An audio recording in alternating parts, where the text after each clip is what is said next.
갑니다. 됐습니까? 오늘은 예수 그리스도의 피로 인한 구원이란 제목을 가지고 말씀을 나누도록 하겠습니다. 구원은 내가 죄인 되었을 때 이루어졌습니다.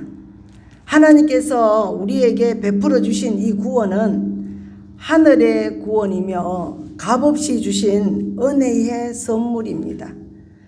구원은 사람이 만들 수 있는 것이 아닙니다. 땅에서 얻을 수 있는 것도 더더욱 아닙니다. 만약에 이 구원을 사람들이 만들 수 있고 선한 행위로 구원을 얻을 수 있는 것이면, 땅에서 발견할 수 있는 것이라면 그것은 이때까지 존재하지 못했을 것입니다. 진정한 구원은 하나님이 만드시는 것입니다. 사람이 노력해서 만들어지는 것이 아닙니다.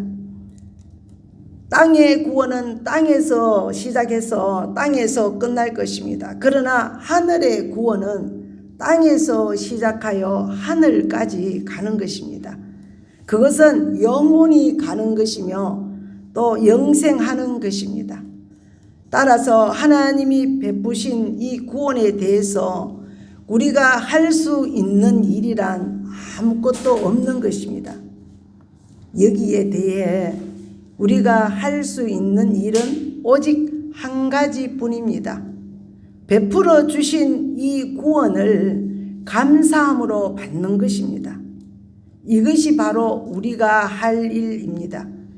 거절하지 않고 우리에게 주신 그 은혜를 감격하며 받아들이는 것이 구원입니다.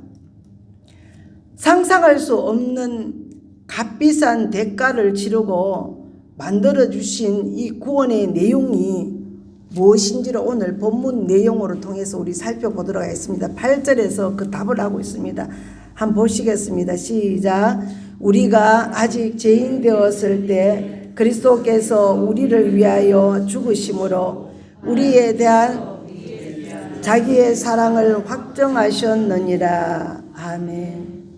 이 말씀 때문에 구원받은 사람이 참 많습니다. 이 말씀을 읽다가 심각해지고 감격해서 눈물을 흘리며 예수님을 영접하는 사람들이 많이 있습니다. 보통 읽을 때는 이 성경책이 그냥 글입니다. 그러다가 어느 날 이 글이 살아 움직이고 또 자기의 심령을 치는 것입니다. 비수가 꽂히듯이 말씀의 이 능력이 자기의 영혼을 뒤흔드는 이런 경험을 하게 되는 것입니다. 오늘 5장 8절 말씀에서 우리는 구원에 대한 세 가지 사실을 배우게 됩니다. 첫째 사실은 하나님의 구원은 우리가 아직 죄인 되었을 때 베풀어 주신 구원이라는 것입니다. 하나님이 우리에게 구원을 베풀어 주신 때는 우리가 하나님을 알았을 때나 영접했을 때가 아닙니다. 하나님을 몰랐을 때, 우리가 죄인이었을 때 하나님께서 우리를 위하여 구원을 베풀어 주셨다는 것입니다. 에베소서에서는 허물과 죄로 죽었을 때라고 말하고 있습니다. 아직 죄인 되었을 때, 하나님을 몰랐을 때, 허물과 죄로 죽었을 때, 내가 연약할 때 하나님은 우리를 위하여 구원을 베풀어 주셨습니다. 에베소서 2장 1, 2절 말씀에서 이 사실을 이렇게 이야기하고 있습니다. 그는 허물과 죄로 죽었던 너희를 살리셨도다. 그때의 너희는 그 가운데서 행하여 이 세상 풍조를 따르고 공중의 권세 잡은 자를 따랐으니 곧 지금 불순종의 아들들 가운데서 역사하는 영이라. 하나님을 쫓는 것이 아니라 세상을 쫓아왔습니다. 하나님보다는 세상이 더 중요했습니다. 공중 권세자들을 따르고 어둠의 세력에 사로잡혀서 마귀가 시키는 대로 행하고 살아왔습니다. 육체의 본능과 마음의 본능대로 살았었고 본질상 진노의 자녀였을 때 하나님께서 여러분들을 구원해 주신 것입니다. 오늘 로마서 5장 6절에서 좀 더 자세하게 설명하고 있습니다. 우리가 아직 연약할 때에 기약대로 그리스도께서 경건하지 않은 자를 위하여 죽으셨도다. 우리가 아직 연약할 때 약속대로 경건하지 않은 자를 위해 죽으셨다고 하십니다. 경건한 자를 위해 죽었다고 하면 이해가 됩니다. 어떤 사람이 내가 나의 빚 때문에 죽을 수밖에 없는 그 상황에서 내 빚을 다 탕감해주고 나를 위해 죽었다고 가정해 봅시다. 그런데 나는 이 사실을 잘 모릅니다. 나를 도와주려고 빚보증을 쓰고 집을 팔고 그렇게 하다가 그는 아파서 죽었다는 이 사실을 한 20년 후에 알게 되었습니다. 그렇다면 그때 그 소식을 들은 그 사람은 얼마나 충격을 받았겠습니까? 이것과 마찬가지입니다. 이 세상에는 의인이 없습니다. 선인도 없습니다. 의로운 사람을 우리가 만나게 되면 우리는 그냥 그 사람 옆에 있고 싶습니다. 그 사람과 이야기도 하고 싶고 그 사람에게 무엇인가를 해주고 싶습니다.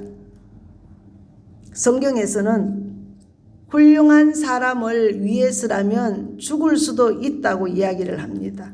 7절 말씀 한번 보시겠습니다. 시작. 의인을 위하여 죽는 자가 쉽지 않고 선인을 위하여 용감히 죽는 자가 혹 있거니와. 아멘. 정말 훌륭한 사람을 보면 그 사람을 위해 죽을 수 있을 것 같기도 합니다. 그러나 사실 죽어야 할 순간이 오면 죽을 수 없을지도 모릅니다. 그 사람에게 필요하다면 어쩌면 몇 천만 원, 몇 억 정도는 줄 수 있을지도 모릅니다. 그러나 그 이상은 안 됩니다. 자신에게 있는 범위 안에서 망하지 않는 이 범위 안에서 조금 도와주는 것이지 자신이 망하면서까지 도와주지는 않는다는 것입니다. 이것이 세상의 원리입니다. 그저 있는 범위 안에서 도와주는 것입니다. 우리는 의인을 위해서, 선인을 위해서, 또 위대한 사람들을 위해서 그 밑에 가서 돕고 종살이 하는 것은 있을 수 있지만 경건하지 않은 막대 먹은 사람을 위해서 대신 죽을 수 있는 사람이 있겠는가 하는 것입니다. 그것이 바로 오늘 본문 6절 7절 말씀입니다. 다시 보시겠습니다. 시작. 우리가 아직 연약할 때에 기약대로 그리스도께서 경건하지 않은 자를 위하여 죽으셨도다. 의인을 위하여 죽는 자가 쉽지 않고 선인을 위하여 용감히 죽는 자가 혹 있거니와. 아멘. 우리는 오래전에 지하철 폭발 사건, 또 성수대교 붕괴 사건, 상품백화점 붕괴와 이 사고를 우리가 보아왔습니다. 특별히 마음이 아팠던 것은 또 한 사건이 있는데 페류나 사건입니다. 부모님들이 미국까지 보내서 유학을 보내줬는데 유학을 다녀온 교수가 그 몇 푼의 돈을 위하여 부모를 살해하고 불태웠던 그 끔찍한 사건과 또한 지존파들에 의한 여러 명의 살인들을 우리가 뉴스를 통해서 우리가 들은 바가 있습니다.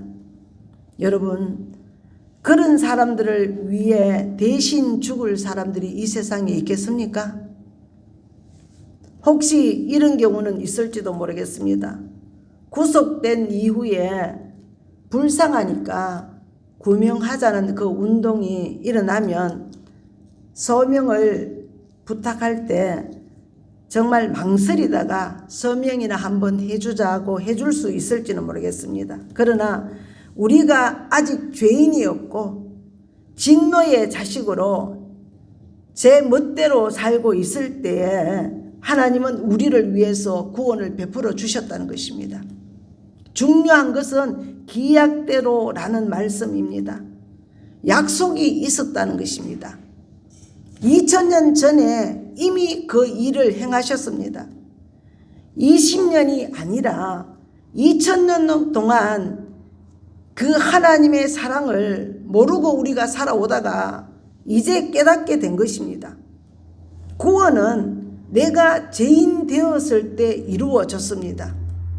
8절 말씀 보시겠습니다. 시작. 우리가 아직 죄인 되었을 때 그리스도께서 우리를 위하여 죽으심으로 하나님께서 우리에 대한 자기의 사랑을 확정하셨느니라. 아멘. 8절 말씀은 구원의 본질을 설명하고 있습니다. 구원은 예수 그리스도께서 우리 죄를 대신하여 십자가에 못 박혀 피 흘려 형벌을 받아서 죽으신 것입니다. 9절에서는 이것에 대해서 조금 더 분명하게 설명하고 있습니다.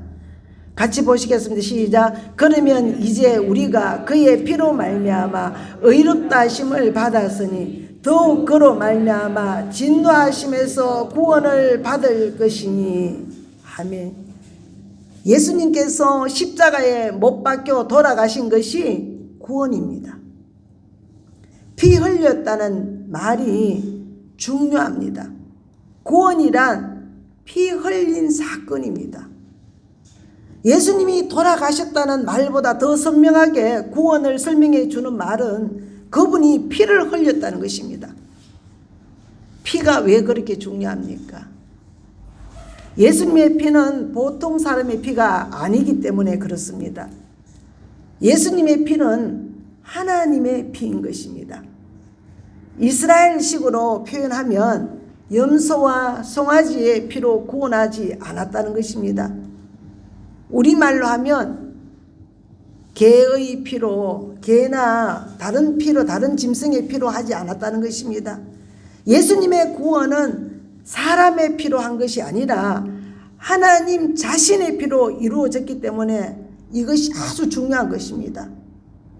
사람의 피는 육신을 유지하고 보존하는 데만 중요합니다.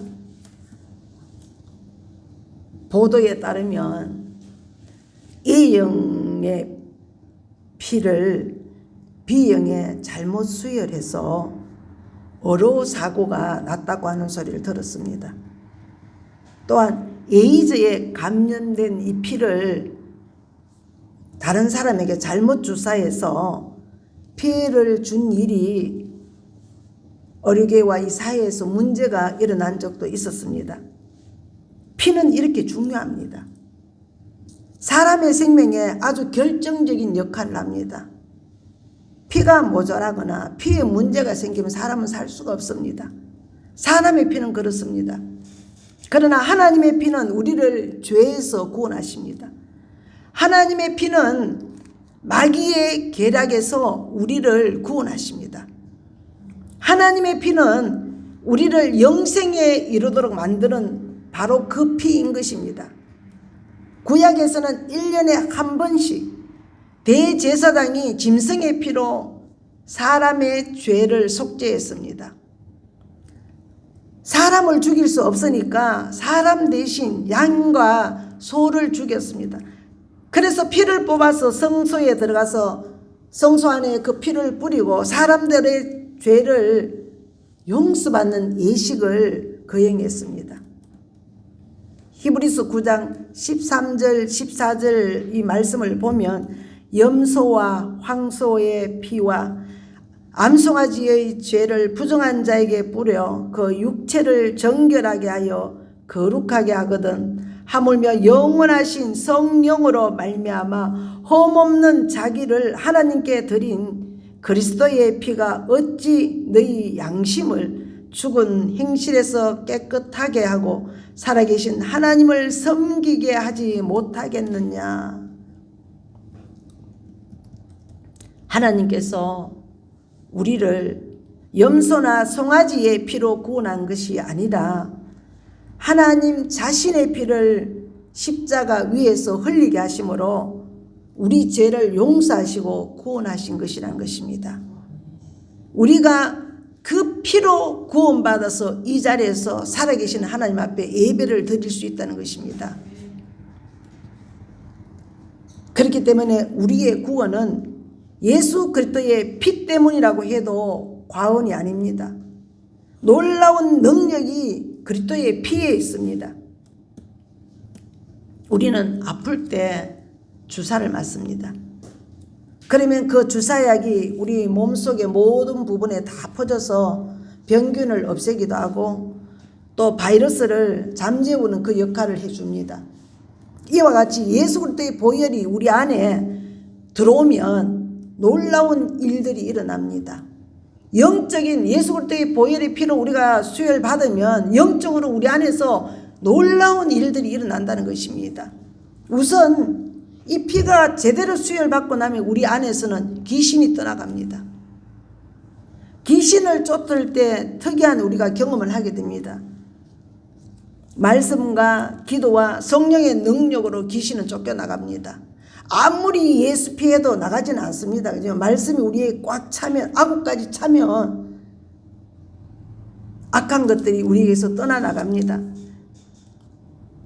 귀신이 제일 무서워하는 것은 예수 그리스도의 피입니다.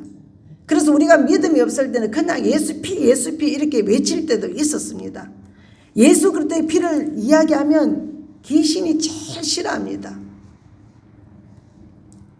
성령의 불로 보혈의 능력으로 이야기하면 귀신이 떨기도 하고 정말 싫어하고 때로는 공격하기도 합니다. 예수의 피는 능력이 있습니다. 더러운 귀신들을, 사탄의 세력들을 묶는 힘이 예수의 피에는 있습니다. 예수 그리스도의 피는 우리 죄를 정결하게 합니다. 그것을 이론으로 아는 것이 아니라 내가 내 몸속에 영적으로 육적으로 이 모든 것을 여러분들이 경험하면 이 놀라운 일들이 일어나는 것을 여러분들 눈으로 목도하게 될 것입니다. 다른 곳으로는 우리 죄가 씻겨지지 않습니다. 그러나 피로 죄를 적시면 죄가 없어져 버립니다. 사라져 버립니다. 이것이 보혈의 능력입니다. 그리스도인들은 하나님 앞에서 날마다 회개해야 합니다. 그런데 회개를 해도 끄림직하고 용서를 받지 못한 것 같은 느낌을 자꾸 받습니다. 왜 그럴까요? 예수님께서 회개하면 그 죄를 용서해 주신다고 말씀을 하셨는데 아무리 내가 회개해도 그 죄는 그대로 있는 듯한 이 느낌을 받고 있다는 것입니다. 결벽증 환자들이 그렇습니다. 손을 닦았는데 돌았으면 안 닦은 것 같습니다. 가서 또 씻습니다. 1시간 동안 손을 닦는 사람도 있다고 합니다. 어떤 부인들은 가스레인지 밸브를 안 잠근 것 같은 느낌을 자꾸 받습니다. 그래서 집에 가서 또 확인을 합니다. 문을 잠그고도 방에 들어가면 또 가스 밸브를 안 잠근 것 같은 이런 마음이 자꾸 들어서 그래서 다시 가서 확인합니다. 내가 죄를 회개했는데 용서받은 것 같지가 않습니다.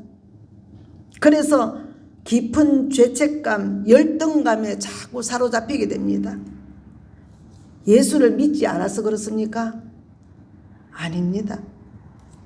예수님의 보혈의 피로 완전히 씻지 않아서 그렇습니다. 죄는 언제 없어집니까? 예수 그리스도의 보혈의 피로 깨끗이 씻어져야 없어집니다.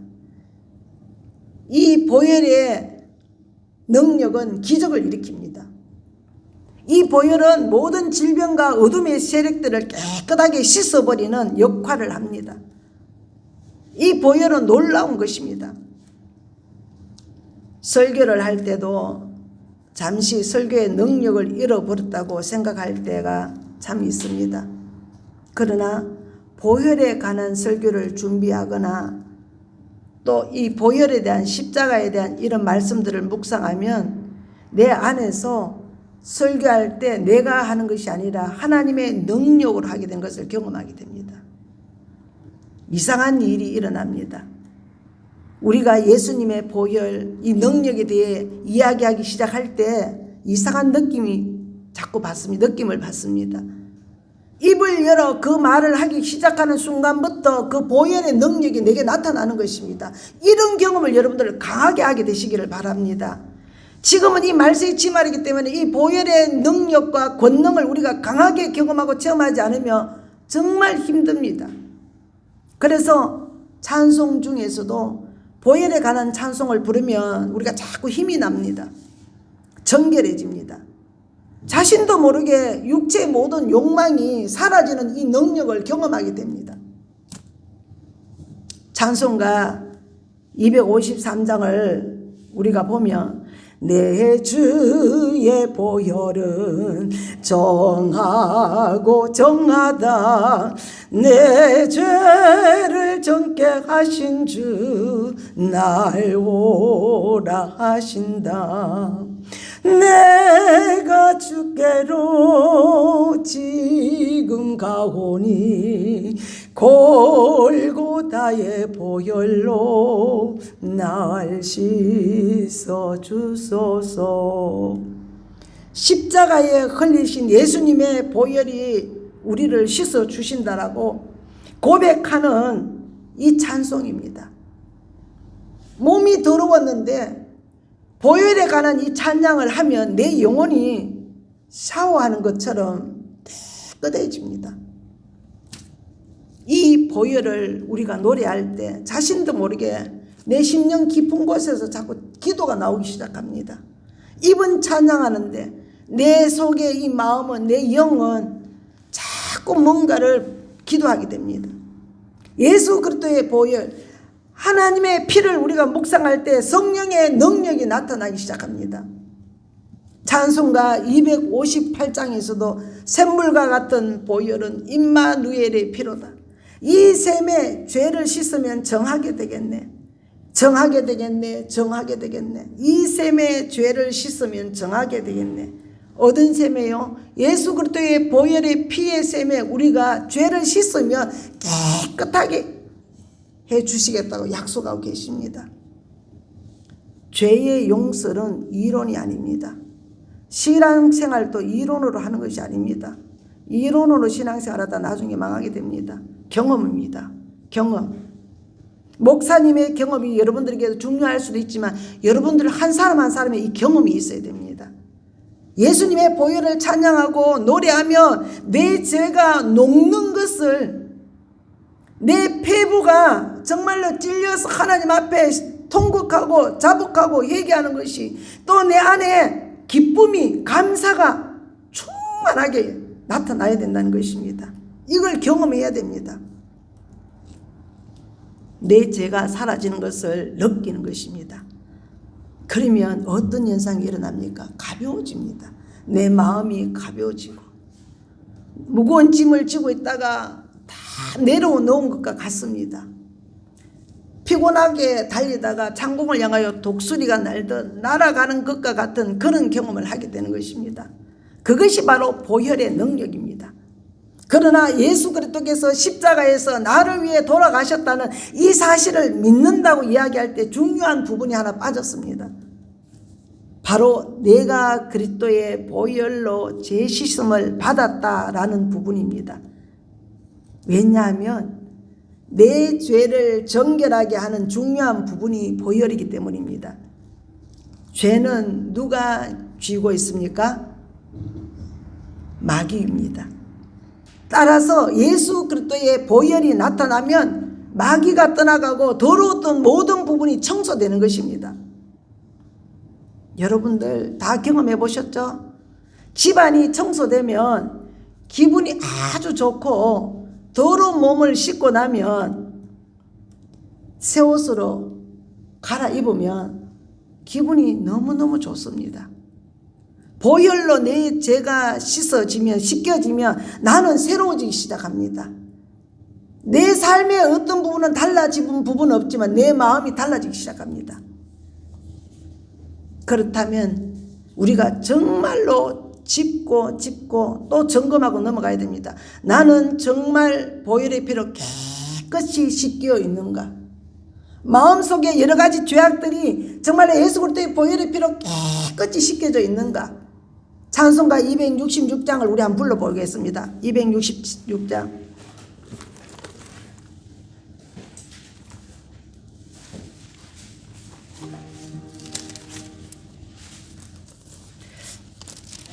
주의 피로 이룬 샘물 참 깊고 넓도다.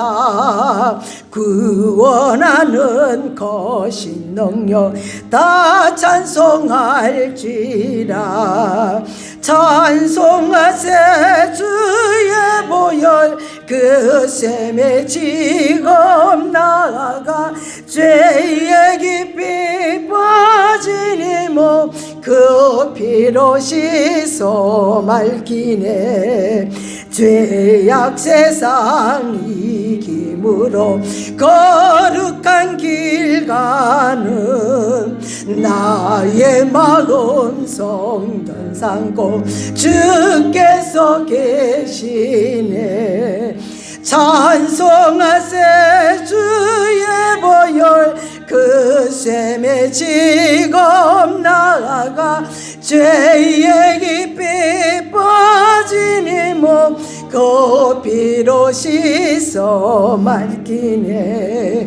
주 예수를 깊이 아는 놀라운 그 은혜 하늘나라 즐거움이 매일 새롭도다.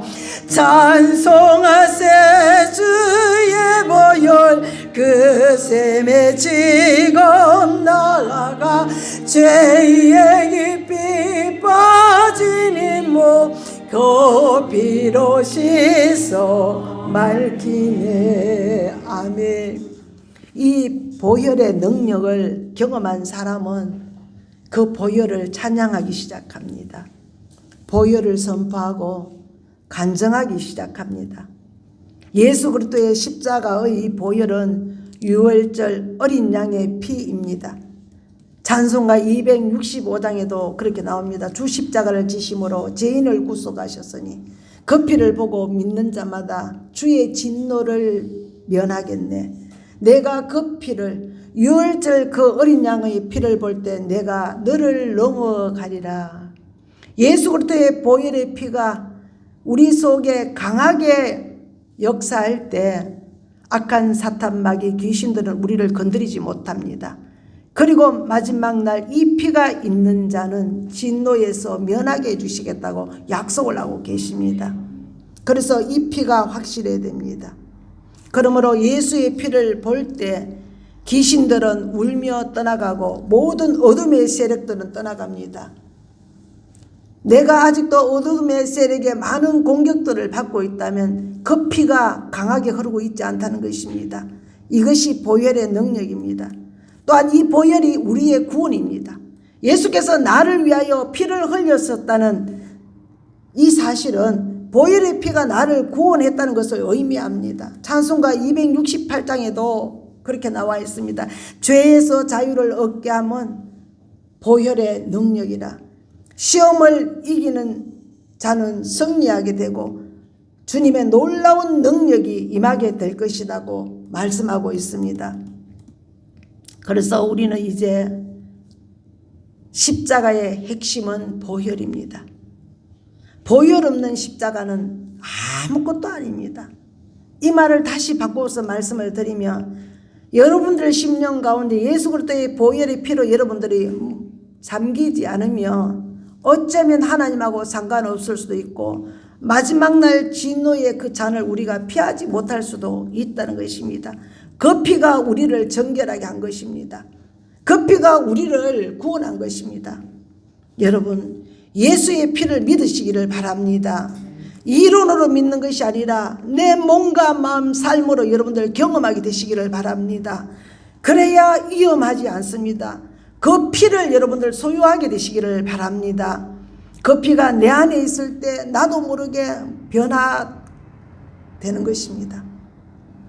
이상합니다.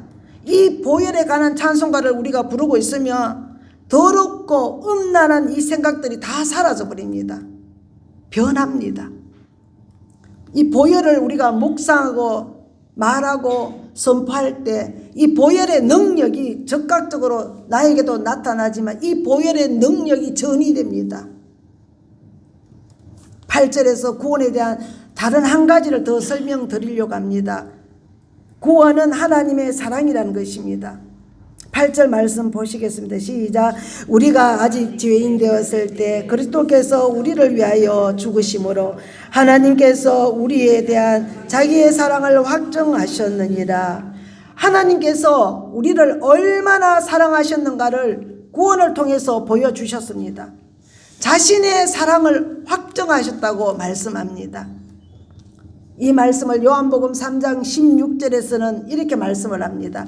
하나님이 세상을 이처럼 사랑하사 독생자를 주셨으니 그를 믿는 자마다 멸망하지 않고 영생을 얻게 하려 하심이라. 이것이 하나님의 구원이고 사랑입니다. 우리가 하나님을 사랑하지만 그런 사랑이 아닙니다. 우리가 사랑하는 그런 사랑이 아닙니다. 우리의 사랑은 변덕이 많고 우리의 사랑은 굉장히 이기적입니다. 이 사랑은 자기 중심적입니다. 아무리 고상한 부모의 사랑이라고 할지라도 이기적일 때가 참 많습니다. 인간의 이 사랑은 한계가 있는 것입니다. 그러나 하나님의 사랑은 그렇지 않습니다. 지옥으로 들어가는 모습을 그냥 두고 볼 수가 없어서 자기 아들 예수 그리스도를 우리에게 보내주셔서 자기 대신 죽게 하신 것입니다. 사람이 하나님을 배반하고 죽게 된 것은 너무나 당연한 일입니다. 필연적입니다.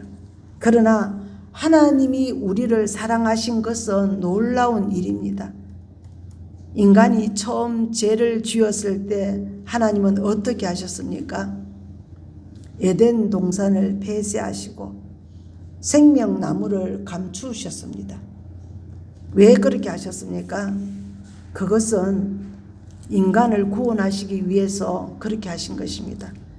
그리고 바로 에덴 동산에서 축출된 인간을 위하여 하나님께서는 놀라운 메시지를 선포하셨습니다.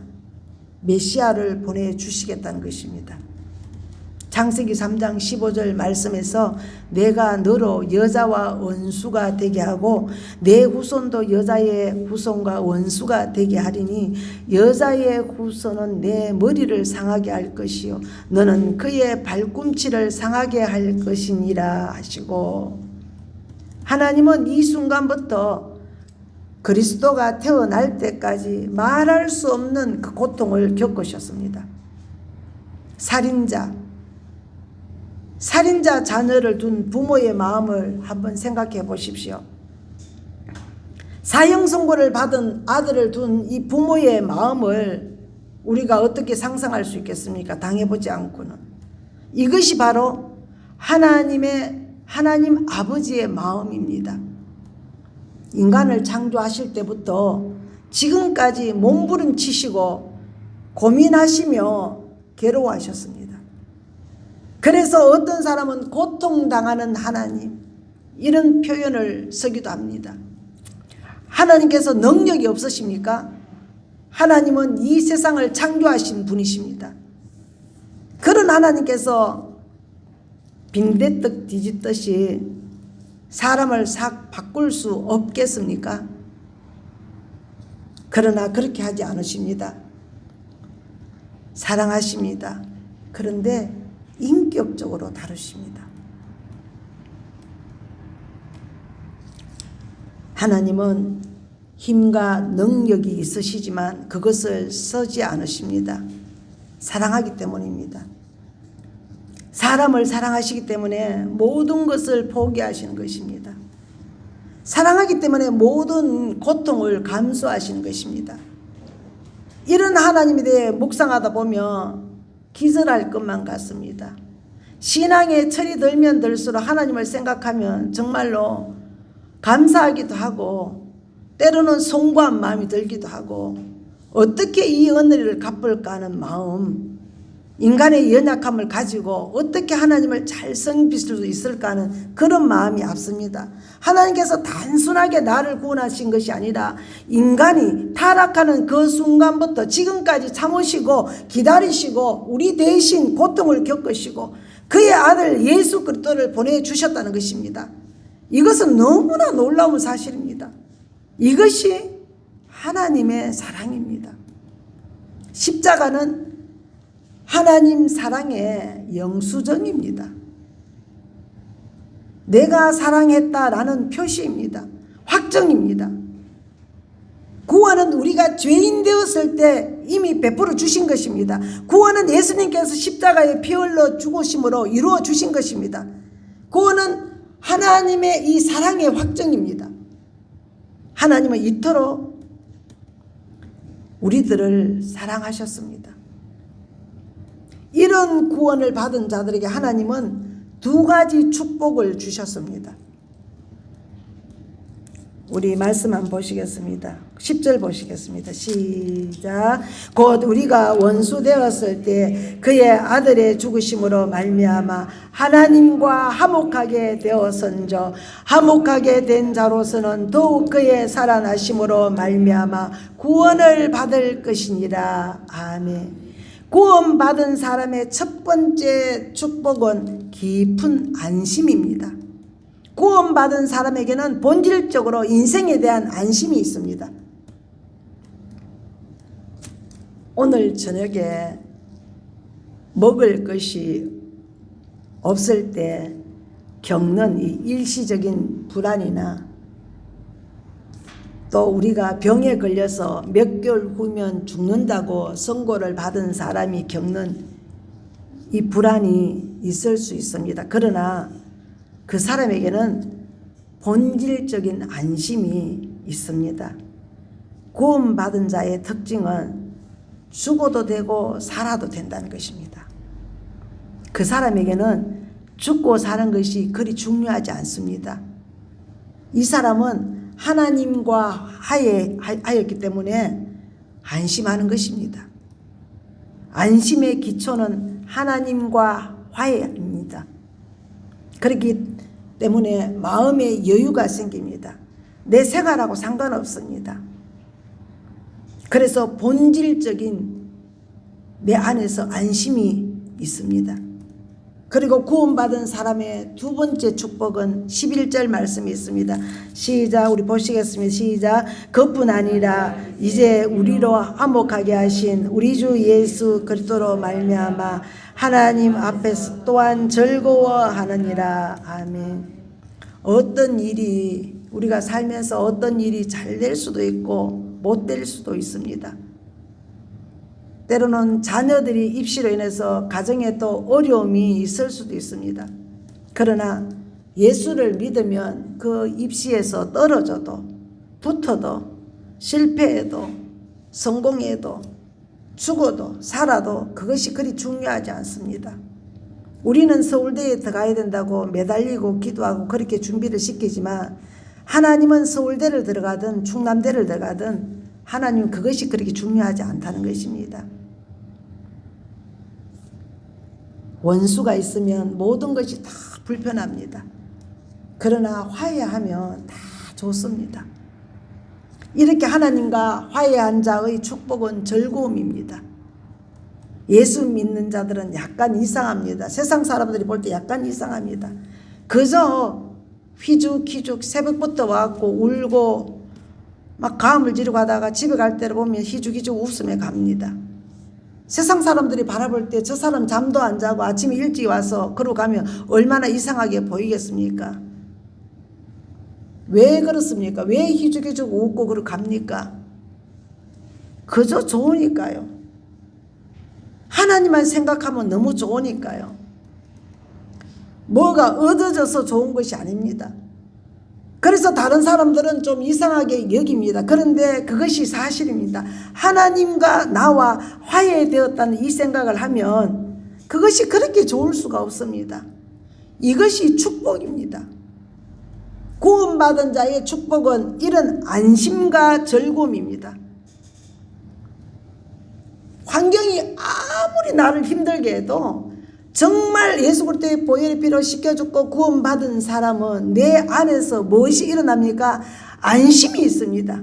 그리고 어떤 일? 즐겁습니다. 돈이 없는데도, 내일 아침에 끼니가 없는데도 무엇이 그렇게 좋은지 안심이 되고 즐겁습니다. 하나님 감사합니다. 저는 죽어도 좋습니다.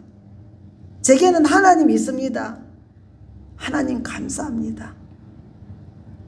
환경을 바라보면 어마어마한 문제들이 있고 다른 사람들이 바라볼 때 하나님 감사하다면 저 여자 미쳤지 이렇게 말할 수도 있는데 입술에서는 무엇이 나옵니까? 하나님 감사합니다. 이것이 하나님의 사랑입니다. 이 고백이 우리가 있어야 됩니다. 제게는 이제 하나님밖에 없습니다. 하나님 감사합니다. 이러한 축복이 저와 여러분들에게 있으시기를 바랍니다. 기도드리겠습니다. 하나님 아버지 감사합니다.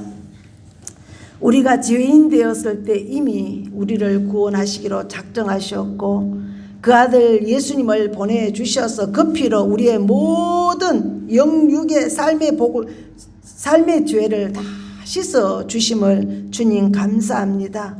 그러나 예수 믿은 자의 진정한 축복은 하나님 아버지 환경을 바라보지 아니하고 내 안에서 주시는 주님의 그 평안함과 안심이라고 말씀하셨사오니 하나님 아버지 우리에게는 이제 천국 간 그 안심이 있게 하여 주시고 하나님 아버지 즐거움이 있게 하여 주시옵소서. 예수 믿는 것이 고통이 아니라 예수 믿는 것이 무거운 짐이 아니라 예수 믿는 것이 우리에게 아버지 하나님 얼마나 다행스러운 일인가 얼마나 즐거운 일인가 기쁜 일인가를 고백하는 우리 모두가 될 수 있도록 은혜를 베풀어 주옵소서. 예수님의 이름으로 기도드립니다. 아멘.